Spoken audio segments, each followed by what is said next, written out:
who is public enemy #1 to you-know-who at the White House. And it has the new guy so steamed up, he is calling America's libel laws a sham and a disgrace and wants to make it easier for people to sue media organizations and publishers for making libelous claims. Now, my question is, you sure you really want to do that?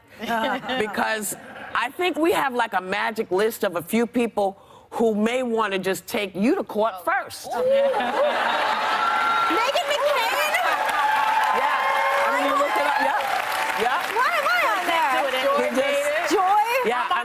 Yeah, you're on the list. Things that have been said and that can be, that are libelous, could be libelous if somebody decided that they're going to change the law. Barack Obama, #1, could just, dude, he showed you everything. Yeah. I was just reminded by our producer in my earpiece, Trump said I'd never make it on TV. You were wrong. You were wrong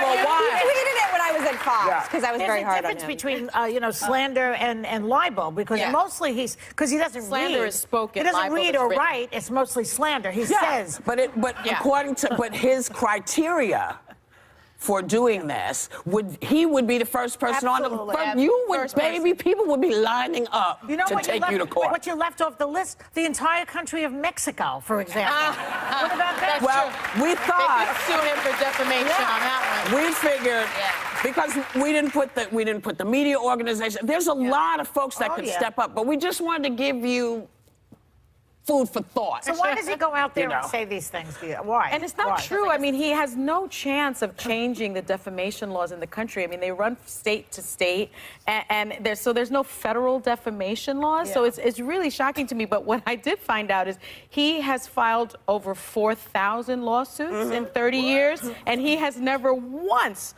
won a defamation case against all the people he's filed. Well, but, here's the bottom line. If you're in the public eye, people say things about you. And especially, how many books came out about Bush? How many came out about, 100, grow a pair. You say you're the guy that's leading the country. This is what happens. Just grow up. But, I do think we need to be very concerned about what he is trying to do, because what he's trying to do, I think, is akin to censoring people. Because when you look at the dictatorships, those are the places where you get into trouble for speaking out against the government, and you do get put in jail. So when you hear our president saying things like, I'm going to try to strengthen these defamation laws, what he's really saying is, I don't want people to criticize me. Well, and I think we need to be very careful here.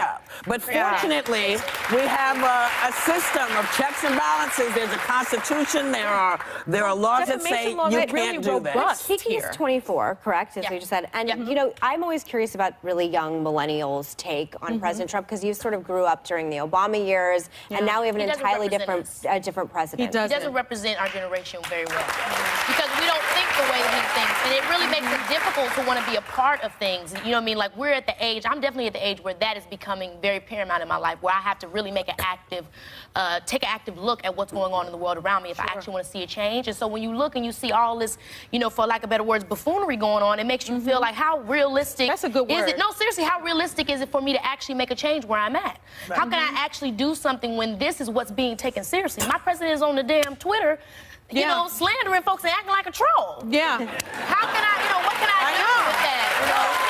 The question I have for you, honestly, is where we get our news and how we consume our news has completely changed. And we had Michael Wolff on yesterday, obviously, and there are a lot of things that we pointed out that are inaccurate and being debunked by the people he claims to quote. Yes. So the question I have for you is, what media outlets do you trust? Yeah. I don't know if I trust that many. You know what I mean? I think that's kind of the thing with social media, having playing a big part in that, is that one thing you think is real and the next minute is completely fake. And I think that we are in a place now where we really just say, this is what I choose to decide to believe. Yeah. And I think that actually is a good thing. It really does make people start thinking more independently and stop just going to the... I don't agree with that. Well, for me it does, because I don't just say, I turn on CNN and just say, this is true because CNN said it, where there was a time where that is what people did. So you question more. You question it I think that's healthy, and I actually think she is pretty representative of millennials right now. Because facts are facts, and there are outlets out there like let's say, I'll take for a better argument the New York Times, the Washington Post, and other sources like that have been around for over almost 200 years. You listen to those rather than people who just pop that's up what I mean. You make a choice to decide of like, okay, if this is something that I actually trust or not. But the question I have, you know what I'm saying? You can't just trust everything. You have to see most liberals trust the New York Times. Maggie Haberman, who's one of the main journalists of the New York Times, came out very harshly against Michael Wolff in that book yesterday. What exactly did one she of the take points that I issues came up, with? David Brooks did. Maggie Haberman, I am not a liberal. I don't love the New York Times. She is a amazing journalist. But what She's an about incredible the book journalist. did she take issue with? Yeah. I can't triple quote her. She said it on television. But I'm just saying, you're having journalists within organizations question things as well. Okay. But you expect that. You expect that. Listen,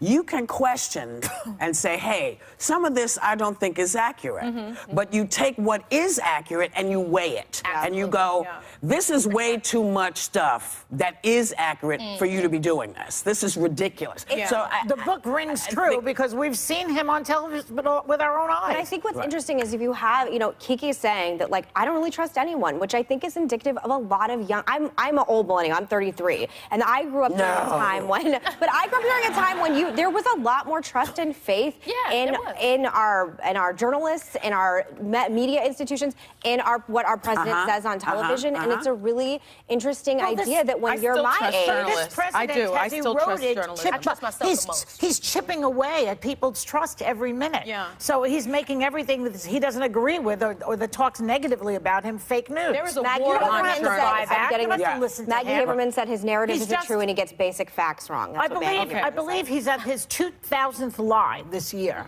According to 2000. Yeah, I believe. So how do you believe him?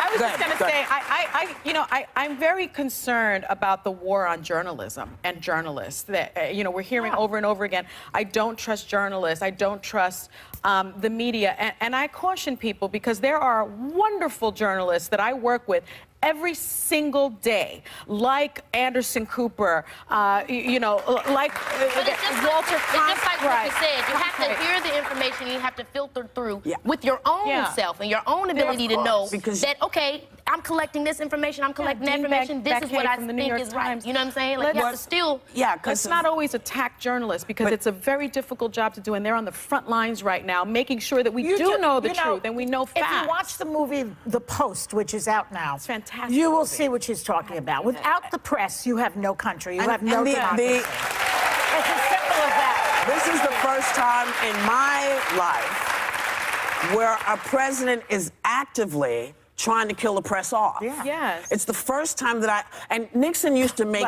barbed, but it was a different kind of force because people understood where the press was and what they did in the country.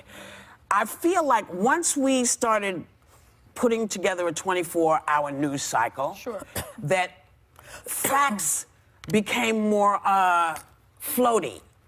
Because at 6 o'clock, this was the fact, but the person is not watching the same newscast at 6 o'clock that they watched at 3. So things are shifting and moving, and then we have a guy who says, it's all a lie. He doesn't say, listen, I've put a lot of this BS myself out there. Right. Because I've said some stuff that, just isn't correct. And we've showed it on the show where he said, dude, you did say this. And he's consistent in saying, no, this never happened. So we are now kind of like this, and I think even no matter who you read, you have to check more than one source because it's too hard. It's too bloody hard, no matter who you're watching. Check the other side and see what's going on with there, and then in the